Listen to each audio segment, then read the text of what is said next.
The Griffith Park Zoo. No animals, all secrets. I'm Jason Horton. I'm Rebecca Leib. And this is Ghost Town.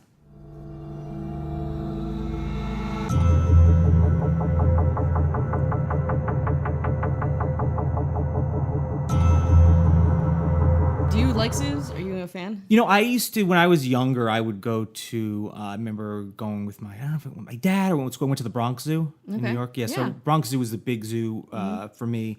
And aside from that, I lived in San Diego. I may have gone to the San Diego Zoo once.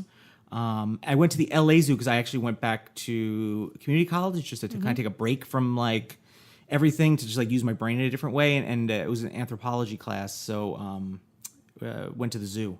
It's part of the thing. It was fun. I mean, we live close to the zoo, don't we? Sort of. Yeah. Yeah. I mean, I think that there's a bunch of zoos that I don't know about. Yeah.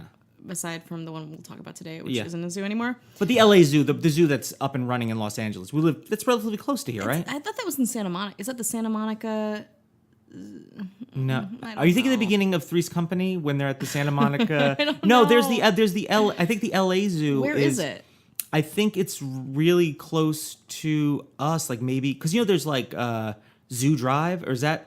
That's up to the abandoned zoo. We're talking about the abandoned. Yeah, no, 5 seconds from now. No, I went to a zoo and it was here. I think it's the LA Zoo was here on the east side as well. Oh, I didn't research any working zoos. In Wisconsin, where I'm from, we had the Milwaukee. We had the Milwaukee Zoo, and the weird thing about that zoo was that they designed it so the predator and prey were next to each other. So like educationally that makes sense, where it's like, oh, the circle of life, like this eats. But for the animals, their existence was just like fraught with like trauma. Like the predators would just circle and like be by that wall. But I feel like that is Wisconsin itself. Yeah, that is Wisconsin. It's a tiny, it's definitely a metaphor. Yeah. Or a parallel. It's like your teacher was like an empty beer can. That's true. That's true. Blatz. Miller time. It's Miller time. I mean, I've seen Laverne and Shirley. Yeah. Yeah. You got it. Yeah. I mean, they were like my factory ants. Yeah. Everything I know. So zoos are creepy. I don't know. I also would love to paint one of my dream jobs is painting the insides of zoos. Like you mentioned this last night. I did in my stand-up. No one laughed. But here's the thing: is I laugh at everything. Thanks. I'm a bad encourager though. They're like, that one dude laughed. I'm gonna keep doing this. It's like, no, I'm just a polite laugher. Yeah, you laugh politely. I'm fake. It was real though. Yeah, but I was fake. So it's all balanced out. But Rebecca's been doing stand-up for a very long time. Yeah, I mean, sure. Yeah. I started a little less than a year ago. But this was the first time we did a stand-up show together. Yeah. So maybe we take this on the road. We won't do any of that. No, we're not going to do any of that shit. No, we won't do any of that. But that was just interesting that you did bring up wanting to paint. Yeah, the inside, which would be shitty, but I love painting like interior, like habitats. Okay. Not good for the animals. They should have real habitats and real plants. That lead paint is not going to help? I don't know. Under that concrete? Yeah. They love it. They love it. I go crazy for it. Is there any ethical kind of quandary, like talking about the circus or a zoo, like where there's, I'm sure questions have been raised. Yeah. I'm not here to do that particularly. Yeah. I mean, I think zoos can be done really well. The San Diego Zoo, the Belize Zoo, holy shit. It's just like a forest. The Belize Zoo? Yeah. I went there. You don't know where this one here is in LA, but you're talking about the Belize Zoo? Yeah. And I feel like Belize is just very like cultured. Like cocoa butter, bikini girls, and hot guys. It's a zoo. It's a human zoo. It's a Kurt Vonnegut story. Yeah. That you just made up. But I think like zoos, I don't have a problem with if they're done really well. If they have the resources and the funding. Circuses, yikes. But I also like horse racing, but they're treated like kings. Like those horses will be treated better. That's what they tell you because you're getting funded. But I've seen by big gambling. Yeah, I guess so. But I have been back. I mean, they're like everything they need or want. Yeah. The best doctors. Yeah. Do you think I have a good doctor? I don't. They shock them with the best electricity. Yeah. They shoot them up with the best steroids. No, I don't know. But it is the kind of a moral quandary. that being said, this zoo that we're going to talk about today doesn't have any animals. It did at one point, but not that many. So we're going to talk about the Griffith Park Zoo / the abandoned zoo / the old zoo. Lots of names for it. I've been there. I went on I did some video on there, and this is before, I was before the podcast, and it was Before the podcast? Yeah, there was it was BP before podcast. And it was just a thing where I was like, oh, there's this cool abandoned thing, and it was kind of like, it was doing it on YouTube or whatever. So I was really excited to see that, but I'd like to go back and re-see it, depending on what's there now. Wait, I think I did go to the LA Zoo.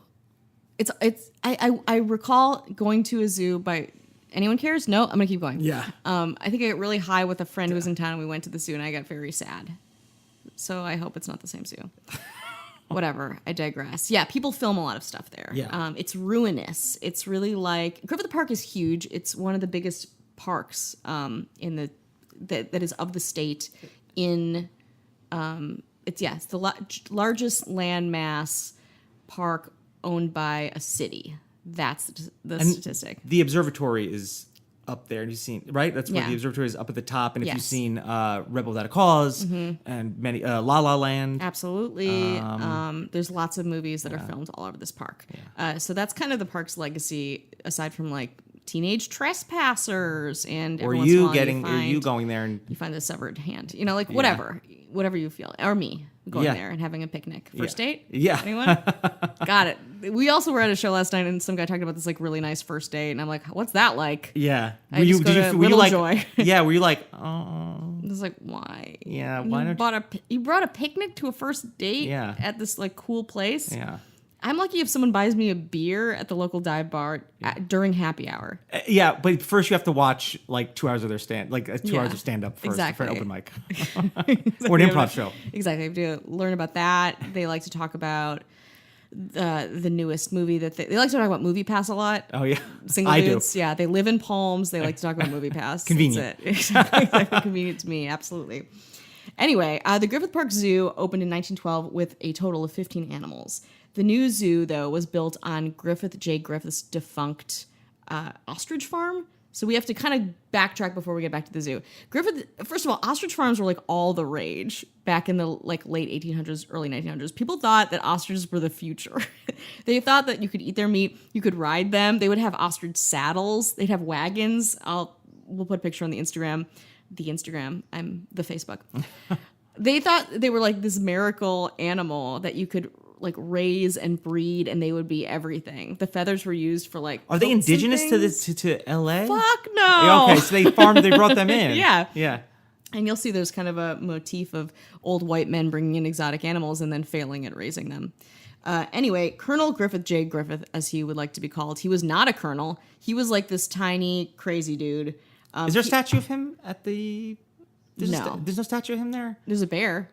No, I thought there's a statue of somebody. I don't think so, because he got into a thing with the city. Oh. He was a mining correspondent for Alta California, a San Francisco newspaper, and as a researcher, he gained all this knowledge about oil mining, which was huge in California in the early 1900s.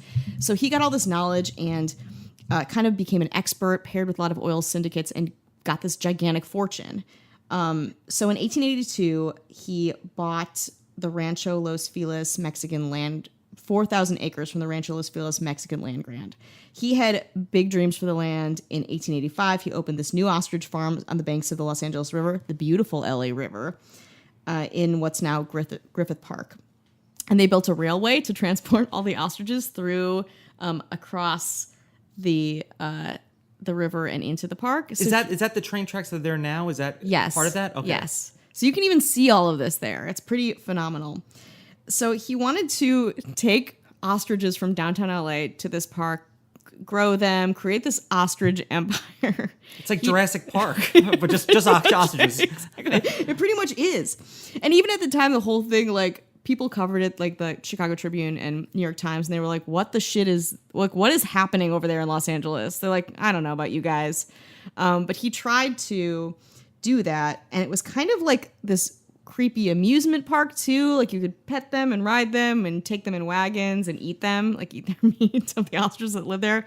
And it turns out people were not so into that. He thought that they would be, but they were not. So on December 16th, 1986, Griffith and his wife, Christina, presented the acres and another 1,000 to the city of LA for a public park, which became Griffith Park. Well, what year was it? 1896. Okay, these are 1986. 1986. I was like, wow. Yeah, they kept it for a while. They kept that Ostrich Farm going. You got to like keep it going. You got to see the business model to its end. Yeah. He called it a Christmas present for LA. And they were like, okay, thanks. We didn't get you anything. Rude. Anyway, they were like, all right, we'll take this. But as that happened, J. Griffith, he became more and more erratic. While vacationing in Santa Monica on September 3rd, 1903, Griffith shot his wife in the presidential suite of the Arcadia Hotel as she knelt on the floor before him. Doing what? Hard to say. The shot didn't kill her, but she was left disfigured and lost her right eye. I said hi. Yeah. Oh, goodness. Oh, boy. Cut that. Cut it. You won't. No, I'll keep it. Griffith was charged with an assault with a deadly weapon and went with intent to commit murder. The prosecution was led by the former governor of California, Henry T. Gage, and he was defended by this fancy attorney, and it was this huge, like, crime of the century type of a thing. Mrs. Griffith, now with one eye, revealed that her husband, generally thought to be a teetotaler, was in fact this secret alcoholic with crazy paranoid delusions. I mean, did the Ostrich Farm tip you off? Or Yeah, what was it? I don't know. He was convicted of a lesser charge, assault with a deadly weapon. The judge sentenced him to 2 years in San Quentin State Prison, instructing him to be given medical aid for his condition of alcoholic insanity.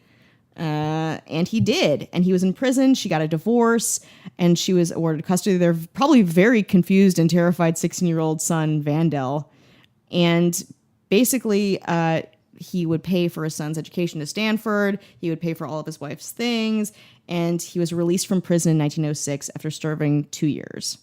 He was like a model prisoner, which also like creeps me out a little bit too. Like when they're it's like, but they're crazy. But what happened in this time? And he started lecturing on prison reform. So in December 1912, Griffith offered a second Christmas present. How gracious of him, to Los Angeles in the form of the Greek Theater and the Hall of Science to be built at his expense at Griffith Park, which became the observatory. Now, at this point, the park was like, ooh, no more gifts, please. We are full on up on gifts. But they instituted a court action to block the donation. So Griffith was like, all right, well, then I'll put it in my will that you're taking this. Yeah. So it's almost like Griffith had to be like shoving this in LA's face. So he died in 1919, and the bulk of his $1.5 million estate was bequeathed to the city, which became the Greek Theater, the Griffith Observatory. He's in the Hollywood Forever Cemetery, which is also a creepy destination where my grandfather and great-grandparents are buried. FYI, wow. That's a little Rebecca Leib nugget. Nobody cares? All right. So then let's get back to the zoo. So the Ostrich Farm became this park, which became a part of the city, and they built a zoo. In the mid-1920s, film producer William Nichols Seelig donated many of the animals from his studios, which he also tried to convert into a theme park. Hey, white guys, stop getting animals and not knowing what to do with them later and just being like, this'll do. Just put it on a train car. Put the animal in a hat. People will watch. Yeah. Whatever. It was expanded in the 1930s by work crews for the Works Progress Administration. Most of the enclosures were built in caves with iron bar style, which was standard for zoo. Hey, it's a real cave. Yeah. No, it's not. It's a prison. Yeah, exactly. Yeah. Psych. Yeah, it's brown though around the. You having fun? They having fun? No one's having fun? All right, fine. And you can see that too. Like when you go there, you can see kind of the old zoo model of this caging. So as Los Angeles grew, the small Griffith Park Zoo was increasingly criticized as an inadequate, ugly, poorly designed, and underfinanced collection of beat-up cages. True, despite drawing more than 2 million visitors a year. In 1958, the city passed an $8 million bond measure to create a brand new zoo. Griffith Park Zoo closed in August 1966, and its animals were transferred to the new LA Zoo 2 miles away. That's right, I was there when I was high. November 1966. The animal enclosures with the bars removed were left as ruins. Picnic benches or tables were installed, and kind of some of them. So like, do you want to have a picnic here where these animals didn't thrive? Yeah. Sure. Okay, why not? Bring some cheeses. Do you want to bring a sandwich? So due to its proximity to Hollywood and the larger LA film industry and its unusual appearance, the zoo has been used as a shooting location for lots of film and TV projects. It's been shown in at least one episode of Starsky and Hutch. It was in Chips. cop drama Aquarius, The New Adventures of Wonder Woman, Very 70s. Rush Hours. Yeah. They were like, well, we'll use this place. Yeah. And I think it got like more depressing for a lot of people. But to cap all of that, they also think that it's haunted. I went, the park is haunted in a lot of ways too. And maybe someday we'll talk about all of the ways that, again, there's like dead bodies, there's like arms and hands and feet This found is for there Griffith every Park, year. as Yeah, the park as a whole, not Yeah. just the zoo and the park. So we'll tune in for that. Exactly. But pet psychic Lori Stinchfield went there, and she writes on her blog that when she and her film crew visited the old zoo grounds in 2010, she buckled over in nausea. Haunted? Yeah. She envisioned malnourished big game cats resorting to cannibalism, among other suffering animals, a monkey accidentally hanging himself from a spinning from psychosis, elephants with sore infected feet, and a Komodo dragon peering out of the darkness. Even skeptics bow their heads. The suffering was like something that she like felt very adamantly about and talked a lot on her show and the blog post that I read. Yeah, you've been there? Yes. Yeah, and there's a lot of like graffiti and these like kind Yes. of, I remember like going down like a stair thing, and just a lot of like cool kids hanging out there, like burnouts. Exactly. Like just hanging piles of leaves. Yeah. Cool. Puff and vape. A lot of and- like, well, when there's like a lot of, weed is legal here now, but like when they used to have all the prescription weed bottles everywhere, like some place was like, you're like, no one's cleaning this shit up. There's just like accumulation of weed bottles. And you could see there's still some kind of like, I think it's animal etchings as like far as like the like kind of the aesthetic of it, or something Yeah. like that. It's been a couple of years, like probably like 4 or 5 years since I've been Yeah. there. We should go back on an excursion. Definitely. And you can kind of just like wander around. It's not super hard to find. It's kind of up in the hills a little bit, but it's fucking spooky.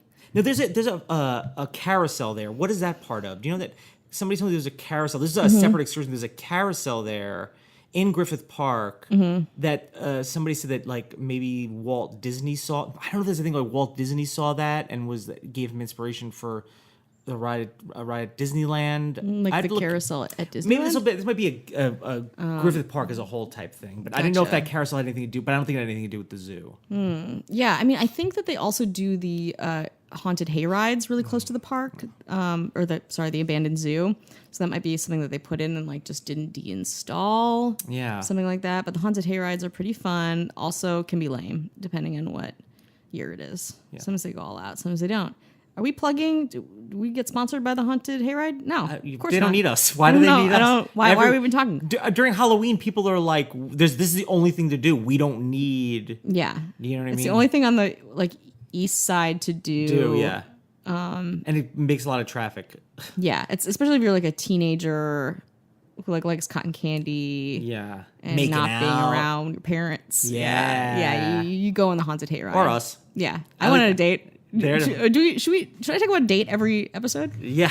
I went on a date that was like a non-date there. Like I went with a friend of a friend. Was like, oh, we should get a drink sometime, and I was like, yeah, sure. So then he's like, do you want to go on the haunted hayride with me? And I met up with him to go because I'd never been at that point, and we were there with a couple. So it was just That like he brought, or yeah. Okay. So it was just like me, this dude I only hung out with the mutual friend, and a couple. So 3 strangers. We did, and it was like kind of like insane clown posse year. Sure, yeah. Very weird. Like a psycho. Exactly. Yeah. Exactly. How to go the date? Well, how did? No, I was like, bye. I gotta go. I gotta wander back to my car Yeah. and really have a drink. Yeah. Like I can't. What are we doing here? Well, we want to like revisit a lot of these places and maybe hire like somebody to like, shoot and edit the video, and a lot of other things. So we have a Patreon, We do. patreon.com/ghosttownpod. If you want to help support us and what we're doing, or we want to do a lot of interesting things. Yeah. And you get some spooky stuff if you yeah. subscribe. Or some of it's not spooky at all. some of it's pretty middle of the road. Yeah, some of it's Do you middle of the like room temperature water? yeah. We'll put it in one of the Ghost Town mugs. How about that? Yeah, fun. Ooh. Yeah, so you can get you get mentioned on an episode, or advanced photos and episodes and really exciting stuff. But yeah, it helps us do this. It helps us do this thing Yeah. more because it's a very big community, as we could see by we have a Facebook, Instagram, and Twitter, Ghost Town Pod. And we're excited for more of a community thing. So just not like, hey, we talk about this and we're done. Like I'd like to go to there and be like, hey, we did an episode here, but now here's. It's easy to kind of talk about it kind of academically, but to go back and do it experience-wise, things a little bit different. Mm-hmm. And with your help and patronage, we could do that. Yeah, and I'll look good on if there's video. Like I don't look good now, but I could look good. Well, if you have, I could get camera ready. If you have access to a certain level of the Patreon, maybe you'll get a picture of Rebecca right now as an exclusive to see. Like, how about that? You like a sweaty Urban Outfitters attire? Yeah, you like that? Then you're gonna like this. Oh yeah, you're into that. Yeah, but please, it's a dialogue. It's so fun and gratifying to hear from people and their experiences of doing these things that we talk about, or their specific stories. Like I live for that shit. Yeah, we want to Jason does too. Yeah, no, we want to hear your, correct us when we're wrong, which is probably all the time. Yeah, near constantly. You can email us at ghosttownpod@gmail.com, and like I said, all the socials, ghosttownpod. You can always message us on, and we want to hear from you. It's not a thing. It's not a burden. It's never a burden for you. It's never a burden. It's a burden for you. But we miss you. Yeah, we were thinking about you. Yeah. Maybe Rebecca. Why don't you call? Maybe one of you will be a future date. Rebecca will go on and we'll talk about in a future episode. We don't know. I'm hoping for it. Call me.